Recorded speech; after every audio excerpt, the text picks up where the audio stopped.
ओम गुरुभ्यो नमः गम गणपतये नमः। ओम हुम हनुमते नमः। ओम रम रामाय नमः। ओम मातेश्वरी नमो नमः। ओम मात पितृचरण कमलेभ्यो नमो नमः। ओम शांति शांति शांति। हरि ओम श्री गुरुभ्यो नमः। सूर्य भगवान कर्क राशि में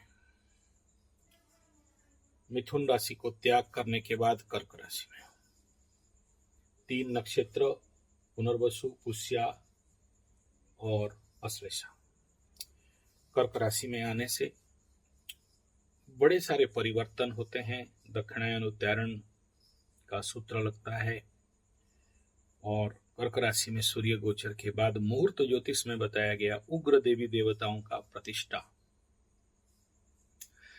और हरिशयन हो जाता है, शिवशयन हो जाता है, देवी शयन हो जाते हैं, तो उग्रा देवियों का जागरण होता है। पूरे ओडिशा में अगर कहीं भी पूजा होता है देवी शयन के उपरांत तो एक ही जगह में होता है, ब्रह्मपुर सोरडा में होता है। कंधुणी देवी का पूजा होता है, बड़ा उग्र देवी। जैसे माँ काली का एक स्वरूप है कुरुकुल्ला, हमारे आदिवासी क्षेत्र में माता रानी का पूजा होता है। ऐसे कंधुणी एक जात का शब्द है, कंध जाति ट्राइबल है वो, तो वहां का माता पूजा होती है। ये इन्फॉर्मेशन दे देता हूं। तो अभी देखते हैं कर्कस्थ सूर्य का फल क्या होता है। कर्कस्थे सूर्य गोचरे कर्मसु चपलः ख्यातो गुणौ नृपाणां स्वपक्षी विद्यषि स्त्री दुर्भागः स्वरूपः कफपितार्थः स्त्रीमाभिसन्तप्तः मद्यप्रियः सधर्मो मानी बरवाक्यदेश दिग्वेत्ता सूर्यो कुलीर संस्थे बहुस्थितिः पितृगण दृष्टा। एक तो सिंह राशि कन्या राशि के और सूर्य जब निकलते हैं तो पितृपक्ष का भी प्रारंभ होता है, यानी धरती धीरे धीरे पितृलोक के तरफ मुड़ता है। जब पितृ आते हैं तो उसका पूर्व क्षेत्र में एक प्रिपरेशन होता है। जल राशि में सूर्य का प्रवेश, विश्व में मनुष्य जगत में क्या क्या घटनाएं घटेंगे राशिफल बाद में, केवल सूर्य का कर्क राशि में क्या होगा। लोग बहुत कर्म चंचल हो जाते हैं, कार्मिक क्षेत्र खुल जाता है और लोगों के अंदर, क्योंकि अभी सूर्य भी अपने घर में घुसेंगे। अलग बात है कि केतु मंगल बैठे हुए हैं, इधर ग्रहण लगेगा, वो अलग विषय है, लेकिन यहाँ पर लोगों के अंदर राजसिक गुणों का वृद्धि हो जाता है। एक बात यहाँ याद आ गया, बता दूं आप लोगों को, जो पहले मैं प्रेडिक्शन बताया था कि दिल्ली और कहाँ कहाँ भूकंप होगा, हिमालयन रीजन का हिलेगा बोल के बताया था। तो आज का न्यूज देख रहा था कि दिल्ली में ऑलरेडी भूकंप आ गया है और दिन में 2-3 बार हुआ है ऐसा। अब क्या सच हो तो पता नहीं, सोशल मीडिया का न्यूज।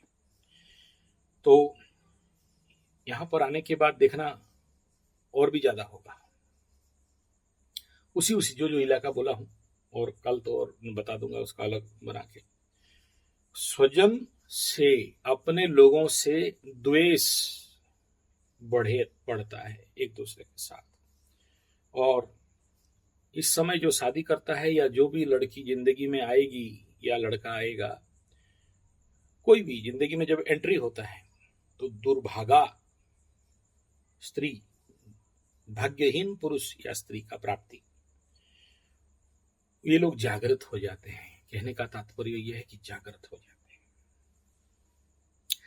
आज ऐसे एक त्रिछोक में ऐसा एक मिल गया, तो अमावस्या का जन्म था, उसके अंदर का जीन उसके अंदर रह के, देखो कितने लोग कितने भयंकर दुख पीड़ा में पड़ रहे हैं, चल रहे हैं यार, लोगों को पता नहीं है। और उसको वो जीन खा के सुखा दिया है। तो कोई भी ऐसा व्यक्ति जो बहुत सुख रहा है या बहुत मोटा हो रहा है, उनका जरूर चेक करवाना चाहिए कि ऐसा कोई प्रेत बाधा या उसके शरीर में ऐसा कोई अशरीरी पावर है और उसको खाते जा रहा है, उसको पता नहीं है। और उसका हस्त रेखा को भी मैं देखा, बहुत दुखद अवस्था में था। मेरे को रिक्वेस्ट किए, बोला देखो आज पूर्णिमा है, मैं काम नहीं करता हूँ आज का दिन, लेकिन जबरदस्ती देखा कि उसका हाथ का मध्य छेद है। मतलब भगवान को पता, ऐसा बोलना ठीक नहीं है।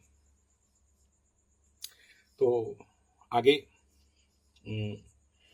कफ विकार और पित्त विकार में वृद्धि, यानी कफ जनित पित्त जनित, कफ सर्दी ठंडा खांसी वायरल रेमेडी क्या है? तुलसी का पत्ता द्वादशी एकादशी को छोड़ के उबाल दीजिए, एक मुट्ठा में एक लोटा एक गिलास पानी, आधा ग्लास रह जाएगा। किशमिश अदरक मिला के उबालना है, उसको बोलते हैं तुलसी का क्वथ, उसका सेवन। देखो जब सूर्य संक्रांति मकर संक्रांति होता है, उसके बाद हम लोग एडवाइस करते हैं नीम और हल्दी, आयुर्वेद एंड एस्ट्रोलॉजी के अनुसार लिखा है ग्रंथ में, तो इसमें हम लोग बोलते हैं तुलसी का काढ़ा। और तुलसी का रस भी लिया जा सकता है, चबा के नहीं खाना, निकल जाना, अगर नहीं होता है तो निकल जाना। पित्त विकार, पित्ताधिक्य का बढ़ना, खट्टी डकार, अम्ल पित्त, जलन, और शनि जब बकरी होता है तो भी ऐसा होता है, पित्त विकार होता है। जिसका कुंडली में शनि टेढ़ा फल दे रहा है तो ऐसा होगा, उग्र शनि होगा। तो क्या करना चाहिए? पानी पी के वॉमिटिंग कर दो, एनिमा लेके इंटेस्टाइनल साफ कर दो, रात को भोजन बंद कर दो। कठिन परिश्रम से ही फायदा मिलेगा, हल्का परिश्रम आराम वालों को फायदा नहीं मिलेगा। और मद्य प्रिय सधर्ममानी, यहाँ पर बताया गया कि दारू पीने के कारण परिवार में दुख क्लेश कष्ट धनहानि और लोगों के अंदर दारू पीने का रुचि बढ़ना। जो लोग धर्म प्राण हैं उनके लिए तो रक्षा है, और जिनका कुंडली थोड़ा ठीक ठाक है, आध्यात्मिक आदमी है, उनके मुख से मधुर वाणी निकलता है, लेकिन मान गर्व अहंकार भी वृद्धि हो जाता है। और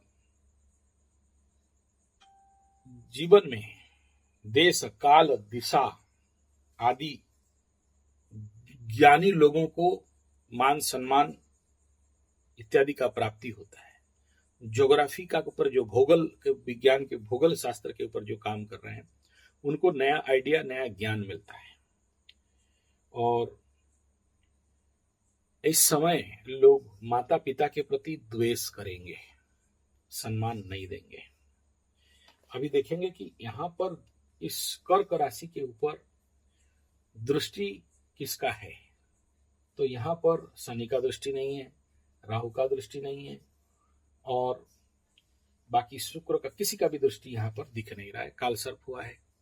अगर किसी का दृष्टि होता तो फिर दृष्टि के अनुसार अलग अलग फल होता है। हाँ, ये जरूर कहेंगे कि पीछे गुरु बृहस्पति उदय भी हो रहे हैं, तो ये भी एक शुभ फल तत्व है।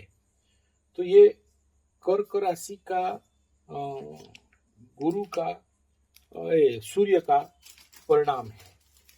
और इसमें सबसे ज्यादा इम्पोर्टेंट ये है कि स्वास्थ्य को, क्योंकि जैसे ही सूर्य अश्लेषा नक्षत्र में प्रवेश करेंगे, देखना उस समय रोग बीमारी डिजीज का मात्रा बढ़ेगा, मघा में और ज्यादा बढ़ेगा। इसलिए अभी से योग ध्यान प्राणायाम इत्यादि बढ़िया से करना चाहिए। अब सुनिए, सूर्य का पुनर्वसु नक्षत्र में कर्क पुनर्वसु मिथुन पुनर्वसु का अलग अलग फल होता है। तो कर्क पुनर्वसु में जो परिणाम है वह भिन्न भिन्न कार्य में उन्नति, कर्मोन्नति, नूतन मित्र लाभ और बिना फालतू का धन का व्यय होना, ये है पुनर्वसु गुरु बृहस्पति के नक्षत्र में सूर्य का। अब पुष्या नक्षत्र में सूर्य अगर रहते हैं तो प्रशंसा प्राप्ति, भिन्न प्रकार के काव्य रचना लेखन इत्यादि में फायदा और लाभ, नया प्रकार का आविष्कार रिसर्च ऑकल्ट में विस्तार, और शुभ कार्य में धन खर्चा जितना ज्यादा करेंगे पैसा उतना आएगा। अब यहाँ तो श्रावण महीना है तो जितना पूजा पाठ करोगे उतना पैसा आएगा। अश्लेषा में जब सूर्य जाते हैं तो शत्रुता का वृद्धि और शत्रुता के अंदर काम करना, बात कोई सुनने मानने वाला नहीं होता है, निंदा अपमान का मिलने का संभावना रहता है, स्पोर्ट्समैन लोगों को ज्यादा उत्तम फल मिलता है। यह है सूर्य का परिणाम बेसिक। बाकी राशिफल के लिए हम एक अलग वीडियो देंगे। अभी यह समझना है कि पहला लाइन पे कि सूर्य अगर यहाँ रहते हैं तो परिणाम और फल क्या होगा। अगला वीडियो में फिर पंचांगीय स्थिति में इस बार फल क्या हो रहा है, किस रूप में आ रहे हैं, किस वस्त्र में जाएंगे, कैसे उनका गति रहेगा,